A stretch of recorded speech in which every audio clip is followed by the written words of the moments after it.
Hello fellow AFL enjoyers, it's Matty here with another Supercoach video, and we're happy this week. We got a 2010, which is a very solid score, top 3%, and it's boosted us into the top 1%, ranked 2,614. So very, very happy, and North Melbourne won. So it's been a good round for me this week. Round 2 has been a blessed one. Now, into the team. First thing we'll see in the defense, Zorko. He makes the thumbnail again for a reason, because I think he's the reason why I'm up here this year. He's the reason I've managed to, stay afloat into the top 1% this year. He's in about 13-14% of teams, and that might rise now. He's killing it, man. He's killing it, and he doesn't have a bye like we expected. So because of the hurricane, so it's or cyclone, whatever it was. So that's worked out really well. We did this, this score was with Whitfield not playing, right? So Whitfield, another, is another great pick for me so far. These two have managed to replace the uber primo mids that was, this is what I planned. I wanted them to replace the Nick Dacos scoring, the Neil scoring, the Sarong scoring, and they've done it, and it's worked out that they've done better to this point of the season. So I've been pretty lucky in that regard. Now, Roberts, I managed to pick the good mid-price defender this year. I didn't get Perryman and Short. More luck there for me. De Koning. Now, here's where I made a mistake. I traded him in for Sanders, and we brought in Hall, another not good trade, for Patton. Now, look, so that's the trades weren't good. So, I've made mistakes already with trades. The thing that gives me a little bit of hope with De Koning is we look at his points per minute, 0.9, and the week before, 1. So he didn't really score that differently to the previous game. He just had lower time on ground, and there was a period of the game where they couldn't get him onto the ground. So I think it was maybe like, it could have been close to 10 minutes where they're trying to get him on, and it didn't happen. So, maybe this score might have been an 85 instead of a 74. And an 85 I would have been pretty happy with. It's not going to be a primo. He's definitely a stepping stone type guy at best. But look, it's not a good trade. He's probably going to get traded next week. I don't think I'll have to trade him this week unless say Reece Stanley comes in. If Reece Stanley comes in, TDK is gone, man. Anyway, the rest of the defense, just spud rookies. Now, the midfield this week was headlined by Captain Connor, who saved me from the failed deconning VC. Fantastic from Captain Connor. I might even VC him. He's got the Thursday game. I'll probably VC him this week. Yeah, there's a chance there. Will Day, that was the last game that he's going to play for us. I was looking at Will Day, Chera, and Ashcroft this week and just figuring out who I'm going to trade. It's going to be Will Day because he has GWS this week, who, if we have a little look, last year's score, 53, and he got tagged. Yeah, I had this open earlier. So this is GWS tags. Will Day, tagged by Bedford, released in the fourth quarter. But by then the damage was done. So I can't have Will Day in my team. Like, he's already failed 2 tags this year. Maybe he bursts through and, he manages all right against, this week, but it's not, I can't deal with it this week. So, and also he's got the bye. So we can't have that. Anyway, so Chera, he lives to fight another day, and Will with the 104, he's the Will who's surviving. He has the will to survive, and he's staying in, and Will Day's going. Sorry for the dad jokes there. But Clary, he's back, and also he did well and lost to my favourite team, so that feels good. Thanks, Clary. Now, the rookies, I've got the best one in O'Driscoll. Now, that's just, again, this is luck again. So that was a swap over from Levi to him when we thought Levi was going to be the sub. Silver lining. Nod is the best one so far. And interestingly enough with him, so first game, he had 68% CBAs. This game, 0. So he's still getting scores with the 0 CBAs. It might not be sustainable, but the fact that he's got two 90s and a 90 in round 2, even more importantly, that stays in his system for 2 weeks. If he gets two 60s now, he'll still go up. Let's see what the projection sort of shows. Let's have a quick scroll down. 64 and a 77. He's going to go up 100K. He's still go up around 100K. So, and against West Coast this week, this could be an opportunity for, that could be another 80, and, it might go for even more than 100K in the next 2 weeks. So, Nod's very happy with Nod. Now, the dilemma now, so Finn O'Sullivan, he's such a great footballer, but he's just not getting enough of the ball, and he hasn't had the chance to use it. So, I wanted to get rid of him, but we found out that Sardis has a hand issue, finger issue. So he probably has to go instead of Finn. And Finn, hopefully he gets a spike score at some point and he can make us a bit of cash, but not confident on that. Hasty is going to go. Hewitt did good. So, 250s. I'm pretty happy with that. Considering he was a last minute bring in. I could have had Murphy Reed instead. I think that would have been my other option, but look, it is what it is. At least Hewitt has that, versatility. I can chuck him in the forward line now, which I kind of need to with these bad, these rookies are just, all prone to bad scores, as we can see. So Sherry, we need to give some plaudits to Sherry this week. He's in a lot of teams, so I can't, this isn't unique. He's in 53%. But we've paid top dollar for a guy who has gone. The 122 is a little bit disappointing against the Dogs, but he fought against Gawn and he got 136. Now they're talking about. I saw something about Gawn having some personal issues, which I'm sad to see because we all love Gawny, right? But look, regardless of that, like Sherry, we would have thought that Sherry would have gone like a 90 against Gawn or 100, or maybe worse. So this is a huge swing against Adelaide, another negating ruckman, so that could be interesting. So he's played 2 games against them, 103 and 81. So hopefully he can get his highest score against them, maybe go a 110, 120. We'd be very happy with that. But yeah, Sherry, he was one of the biggest locks for me. I couldn't not pick him, and I'm glad that's worked out. The North Melbourne one that didn't work out so far is Sheasel, but I think it was a bit of an anomaly game for him where he had high fantasy but low Supercoach. He had a few clanger kicks, which is odd for him. Maybe he's not used to the team all of a sudden being good. Now he's got to think things a bit differently. He's got to adjust. But he will. He'll do it pretty quickly. I think he's going to be just fine. Curious. CBA's at North. What's the go? Sheasel 55. That's still fine. That's still all right. Tom Powell. Oh man. Yeah, he's in the thick of it. Everybody knows. If you know, you know. A 124 and an 85. He's looking really good, man. I don't think I can pick him, but I'd love to. If he didn't have that buy, I'd love to get Tommy Powell in, but I can't. Anyway, forward line, Horn Francis is a bum. Rankin got subbed. See, I couldn't believe that. The fact that he got subbed against Essendon shows how shocking they are. That they thought, we're just going to give the Rolls Royce a little break right now. You know what I mean? We're gonna put him away. Put the cover back on. He's a gun, man. He's such a good player. McRae, he's back. McRae he's a VC option and a captain option once again, and he's got Richmond this week.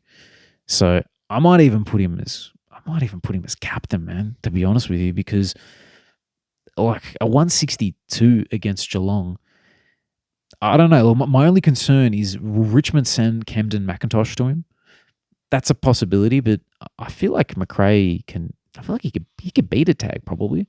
Like I need to do a little bit of research, but I reckon he could possibly beat the tag. But anyway, shout out to him, man. It's nice to see that a player who all Australian type. I don't know if he is an All-Australian, but he's that type of caliber player has come into St Kilda and, he's got the role and he's just doing what he's meant to be doing. It's fantastic.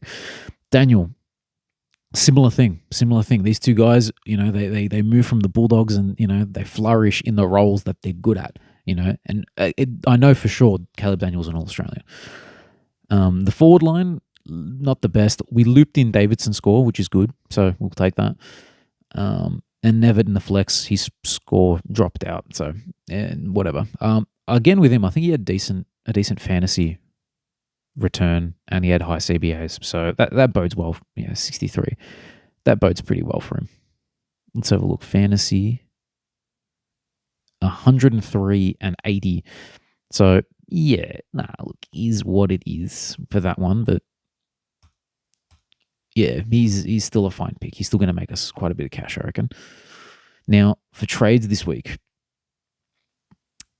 actually, yeah, we'll go into trades. So Will Day is going to go, and the guy who I want is a guy who I changed him to Will Ashcroft.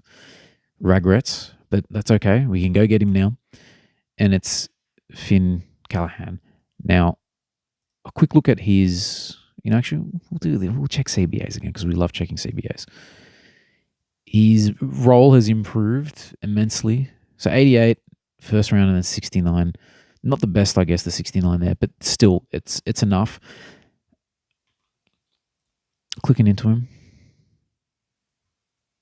Let's have a little look. So 78% time on ground in that game, in that last game. Now, that was a rainy weather game. So, weird game. And also there was no Briggs to help him and Tom Green out to do the biz, you know what I mean? So, yeah. Look, but in saying that, 144 and a 104, they're excellent scores. So he comes in, and now I have this little note open here. So from last week, these weren't there. There's a few. Last week I had Baz, Lindsay, and Levi as the 1, 2, 3 here, the trades that I wanted to do. That's changed now with Baz having another round, before he goes on the bubble, and we can assess another round. Callahan I can't assess for another round, so I have to go get Callahan. And we still need to get in 2 rookies that will give us a bit of price improvement. These 4 dudes, by the way, are for next week. So Baz, Bice, Closey, and Hall. Closey and Hall aren't really guarantees that I will need them. Hall, I think, will probably lose out the role a little bit to Jack Graham, who'll come back in. Closey looked really good, to be honest with you. He's a mature body. He's got a bit of power. He can get inside. I actually like this game a lot. And Bice, we've got to get Bice, man. 96 is huge. That's his price will skyrocket. And it looks like he has a bit of job security as well. I think, he's shown that he's ready for the level, and he did really well. So he'll come in.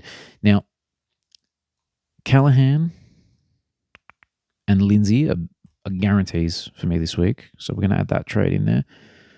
Price per point, Lindsay got a 78. I think he did have a shot out on the full. So you take away that and he goes into the 80s. You know what I mean? Again, so 2 scores in the 80s, and he's cheaper than Levi at this point. So I'm really confident in selecting him. Now, these are the 3 I kind of got to toss up between. Now, Cos being Connor O'Sullivan and Levi probably have the best scoring potential and job security compared to Henderson. But Henderson's just cheap, so that's why we have to consider him, right? Look, it's probably not going to happen with Henderson. I don't think I've missed out on the boat, and it's unfortunate because it looks like he's going to make quick cash, but it is what it is, right? You can't pick everyone.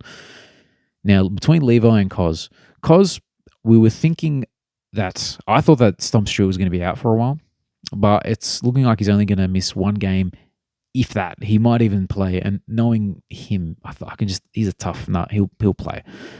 So Cos, Colin Jasny comes in. There's a little bit of role concerns. I feel like he really started getting his points, and I want to have a little look at this. I'm curious now. I feel like he started getting his points when Stewart went down. So if we go fantasy by quarter,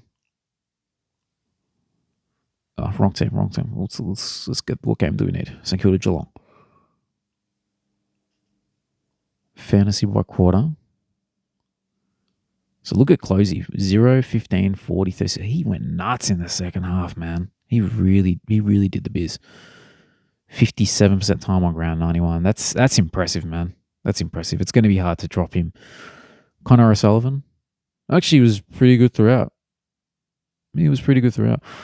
When did Stewart exit the game? Must have been in the first quarter. So Connor O'Sullivan, the fact that he was doing that like well in that period with Tom Stewart still on the field, it seems like he's still a pretty solid option, to be honest with you.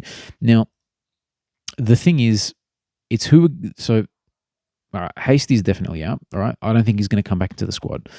Now, it really depends with Cos and Lindsay. It depends if Pryor, Trainer, or Reed get dropped, and I think it's a possibility. Then it sort of twists my arm and goes, all right, you got to go get Cos in, you know. But if not, I do have the choice. We can move Nevitt into there. But then, actually, no. So he would start with Drizzy and Lindsay, and Foss will be on the bench. Then Sin Cos Tan can go there. He can go there. And that spot can, again, that spot can also be Levi. So look, it's something I'm going to be tossing up between.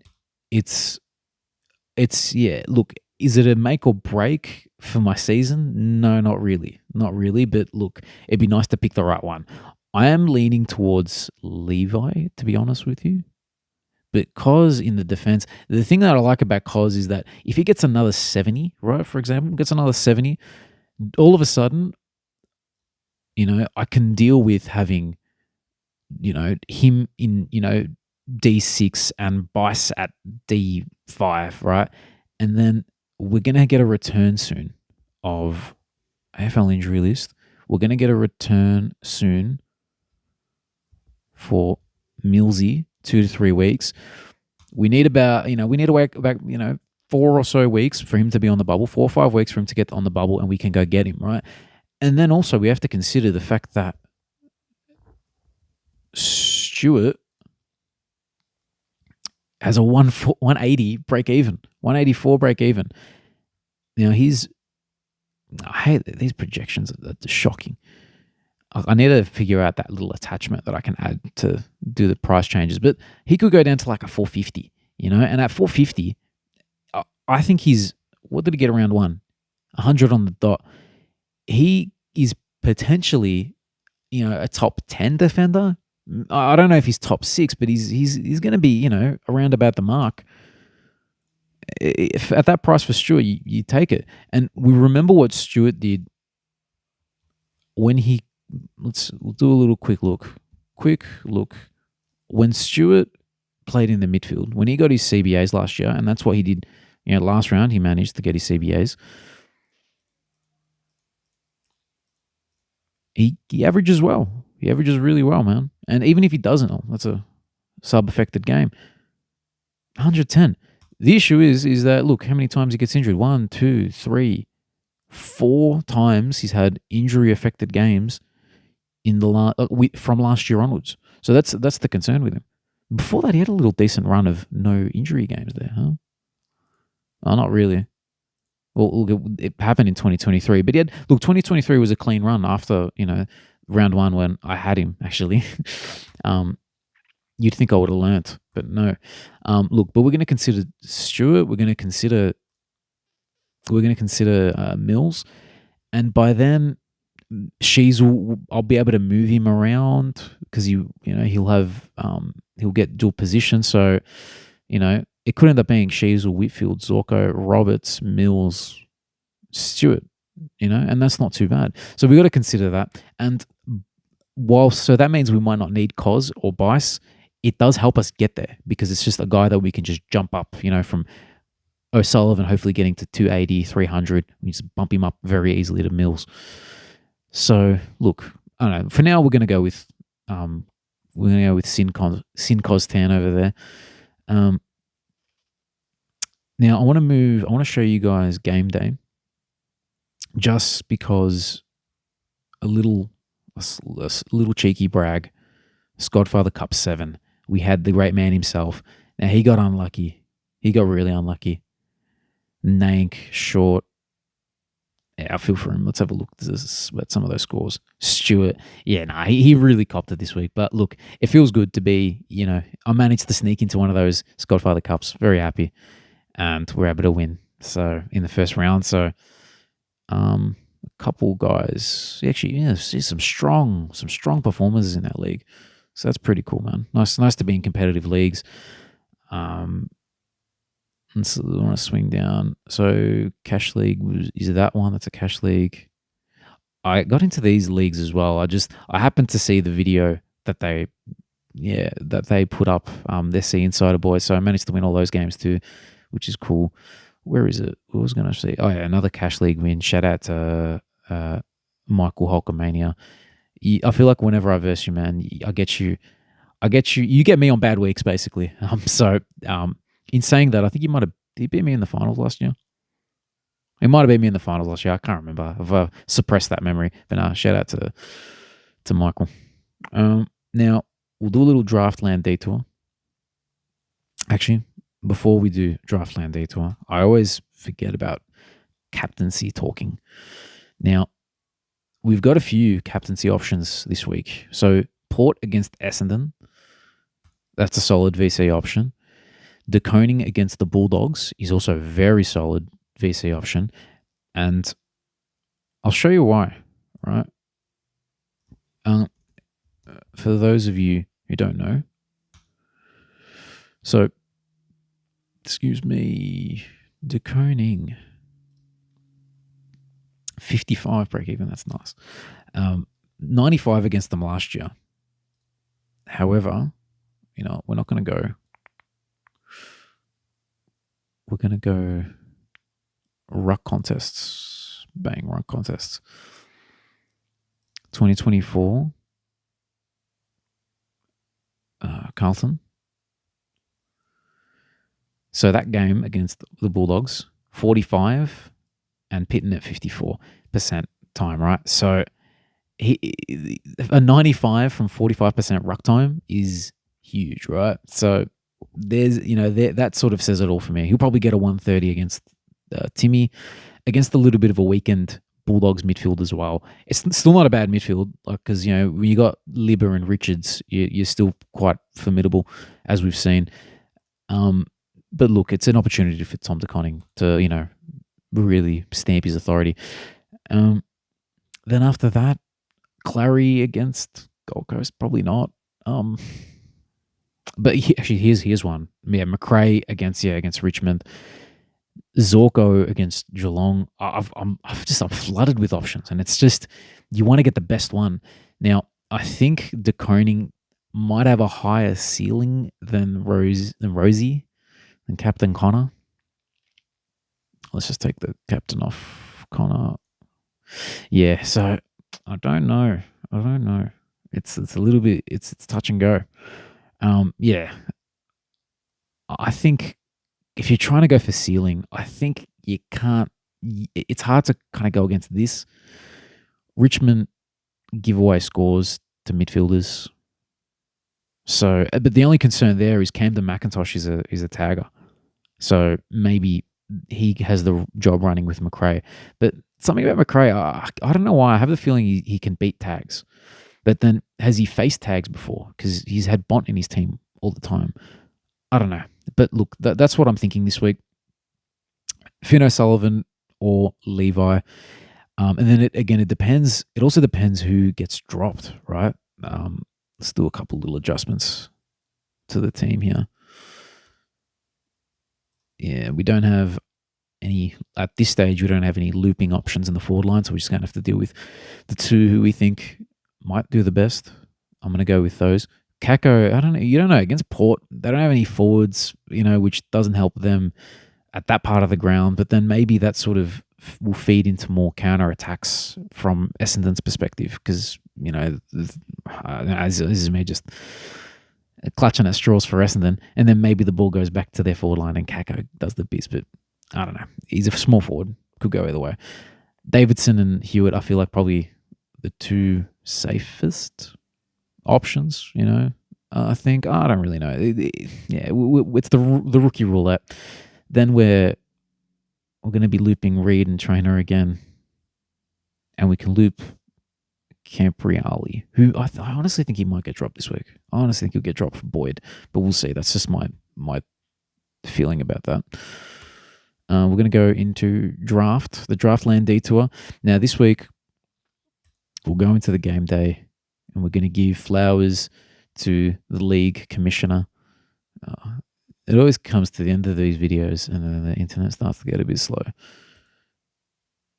Yeah, shout out to Cursed FC, Zeret, Newcomb, Clark, big scores. And I didn't have any big I had Zorko, but I didn't really have too many big scores. I brought in Shannon Neal thinking that, so I had, who was it? Graham went out. So I went and got Neal. I thought, surely Geelong are going to do the business against the Saints. That didn't happen. And that was the same reason I went with Nevitt. I brought him in. I'm thinking, okay, here's an opportunity for him to get some points on the board. But, the Geelong boys failed me. All of them failed me. So that kind of was the difference in the end. You get an extra 20 points on each of those guys, and there it is. We've beaten him. But, it is what it is. That's fine. We move on. We get Tom Green this week. We get Briggs this week, for Grundy, who got subbed out. Because I think he had a bit of an eye injury or something during that game. Hayden Young, maybe they'll push him to get him back for the Perth derby. Probably not. I don't think that'd be smart, but that's a possibility. Anyway, into the team here. Yeah, no, we're not too concerned. Look, I managed last week, so I was talking about, I don't like the way this sits, but anyway, I talked about, bringing in Draper, and I'm like, oh yeah, we got our forward, he might get forward eligibility soon, and he can be the little rotation piece between, Francis, Myers, Rankin, and Graham. But Phillip, who came available, and I think he's only about 6 weeks away, and I'm happy to wait. In that time, St Kilda get a lot of Sunday games. He'll play as, he'll be my loop. So, it's not ideal right now with, the bye situation. Let's fix this up a little bit. He comes in. Green comes in. Yeah, it's not ideal, but, it is what it is, man. It is what it is. Now, what are we going to do? Graham hopefully comes back this week. And so Neil and Never are going to go out. Neil and Never will go out, and we'll bring other guys in, and that'll give me a full lineup, a depleted bench, but that's fine. All right, so who do we have this week? Who are we giving a little shout out to this week? Round 3, Artie. So we have Arthur, Fraser, nice. Marshall. Oh yeah, I'll get to verse him now that Marshall goes back into the ruck. It's this team's Sarong, so Sarong will probably bounce back surely against West Coast. His team's kind of, it's interesting. Raoul's a big scorer. There's a lot of high potential scorers here. He's got Smith as well. Yeah, this is a little bit concerning, to be honest with you. But again, I'm always backing in my team. I trust my draft boys. Tom Green comes back this week. Who knows? Maybe does he get the tag from? Actually, no. What am I talking about? Hawthorn don't tag. It's GWS that do the tagging. Yeah, I got myself confused there. But look, I'm gonna have faith in my boys in the old man defense in Zorko and McGavin. Steele had a little bounce back game, which is nice. Saligo did the biz. See, a funny little story. At one stage, so Saligo got subbed, right? And then all of a sudden, Rankin got subbed. And now on DFS Australia, it literally showed that the subbed off signal was on both of them. And I'm like, what the hell's going on here? Both of my boys were killing it, and we're subbing them out. But it ended up being Rankin, so it is what it is. It is a little bit of a concern, though, that Saligo and Rankin do get subbed. And it makes sense that they get subbed because, these guys are high-energy players. You don't want them to get injured. And Adelaide have enough players to sort of afford to sub them off. So, that's fair. But anyway, I digress. Back to the classic team. Very happy this week. We've boosted the ranks. Let me know what you think about these trades. Callahan, at this stage, Cos and Lindsay come in. Let me know what you think. Next week, 2 trades. I hope just 2 trades. Baz and Bice. You watch, if Bice has a really good season, there'll be plenty of teams next year called Bice, baby. You watch, right? I'm calling it now, and I don't like it already. Okay. I digress again. Let me know what you think. Hopefully you guys did well. Hopefully your trades did well, better than mine. And see you on the next video. Thank you.